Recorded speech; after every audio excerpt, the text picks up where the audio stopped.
Бүгінгі кітап «Қыпшақ аруы». Бұл Мұхтар Мағауиннің тарих пен махаббатты астастырған ерекше шығармаларының бірі. Кітап оқырманды көне Қыпшақ дәуіріне алып барып, өткен мен бүгіннің арасындағы байланысты көрсетеді.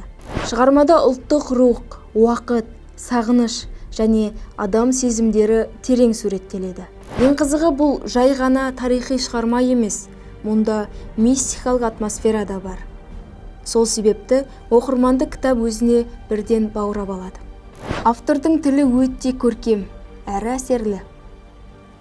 Оқып отырып, көз алдыңа сайын дала, көне заман, Қыпшақ әлемі елестейді. Әрбір деталь арқылы сол заманның тынысын сезінесің, ал кітаптағы махаббат оқиғасы желіні одан сайын қызықты етеді. Егер сіз ерекше әсер сыйлайтын, тарих пен сезім қатар өрілетін шығарма іздеп жүрсеңіз, онда Қыпшақ аруы сіз үшін.